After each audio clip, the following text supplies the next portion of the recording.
Simple, quick video, but a really important one. Motivation comes up in pretty much all the exam boards, and they always start with the same thing. Let's get into it. They always seem to ask why people work, which may seem obvious, but it isn't quite as obvious, and then the benefits of having a well-motivated workforce. Really common exam questions, both of those. As ever, I'm going to make a ridiculously silly story, so hopefully it sticks in your head and you don't have to sit down and revise, you'll just remember it. Let's get into my silly story. Okay, well, I've got 4 people who've got silly jobs and silly names. I got a bit carried away. I've got Joe Normal, who's a teacher. I've got sibling Sid, who is the CEO of a company. Backstory to him that I've created. He has an older brother who's like a superhero character that his mum and dad always dote on. Then I've got Kevin Kept, who is a receptionist. He's got a wife who earns loads of money, super wealthy. And then I've got footballer Fred, who is a footballer. Now, let's think about why do those people work? The obvious answer, you probably say, why does anyone work? Well, because they need money, don't they? You need a job because you have to pay the bills. Well, sadly, in my case, that's exactly why I work. I like it too, but mainly I have to work because I don't have money coming from anywhere else.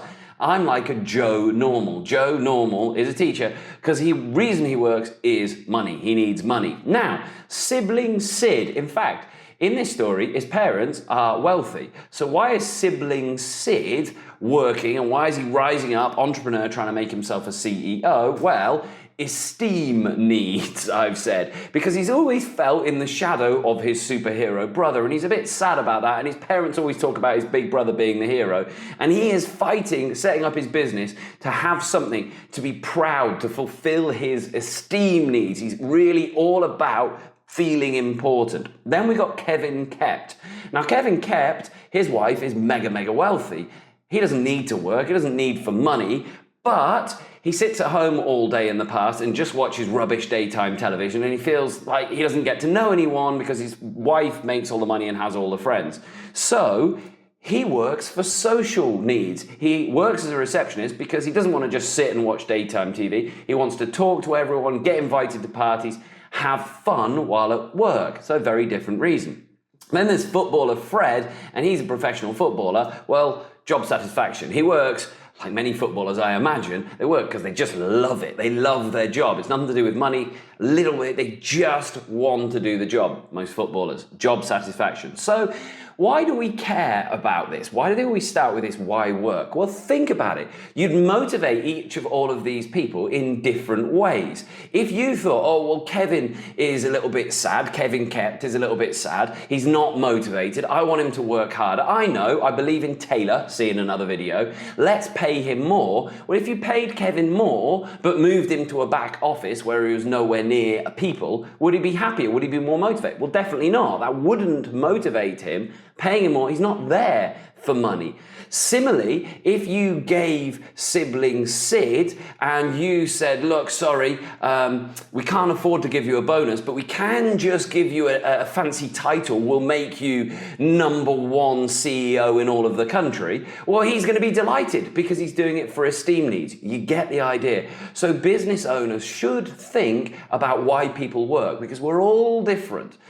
We judge ourselves, we think, well, they're just working for money. It's not always the case. Okay, on to the next section. The benefits of a well-motivated workforce. Well, in my lessons, I get people to act being demotivated. I get them to be a waiter or a waitress and say, act like you're demotivated. Good thing to think about. How are they grumpy? How do they serve the tables? But we're not going to do that. We're going to go into this story of a factory where they work making jam. I use it in another video. John, Geordie, Taj and Steph all work in this very boring job, this box factory where you put jam into the boxes and seal them up. Now, you can see they're all demotivated. We're not talking about how, but if you can get them motivated, give them a smile, it will improve labour productivity. There's an equation for labour productivity, but that's Unit 4. We'll come to that later.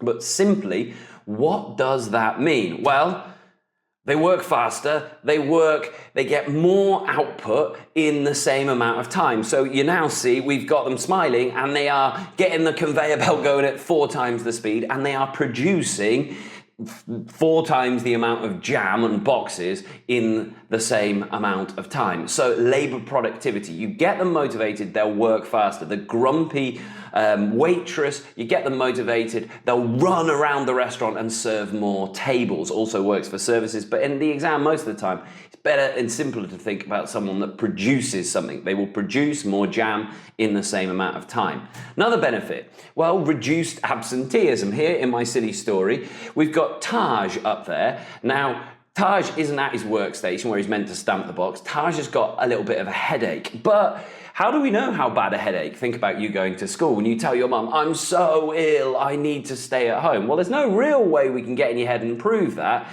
and the law has to protect. If I say I'm ill, then I pretty much can stay at home. I have to justify it. So Taj can do that. There's different laws in different countries, but Taj can say, oh, I'm feeling terrible, even if he's feeling okay, and he can stay at home in bed and get sick pay. Okay. If he's grumpy, if he's demotivated, he's going to do that every time he gets a slight headache. Now, that's called being absent. You do the register at school, absent. So if they're demotivated, there will be high absentee rates. Every time anyone here, John, Geordie, Steph, Taj, if they get a little bit sick, a little bit of a sniffle, they go, oh, I'm poorly, I'm staying at home, I'm not coming in. We'd have high amounts of workers absent, high absenteeism. If you motivate them, I've got my little man now, this is Taj. Well, if you motivate them, give them some smiles. In this case, you've got people who enjoy their job. Now, Taj down there in this one, he's had a horrible accident, he lost an eye or something, but he says, it doesn't matter, I'm okay, and he still comes to work. He certainly doesn't stay off with a little headache. People will battle to come into work for you, even when they're not feeling very well. And that is great for a business because you got more workers, you don't have to pay for cover, all of the obvious things. Next one. A next benefit of a well-motivated workforce, low labour turnover. So in this one, we've got John, Geordie and Taj and Steph.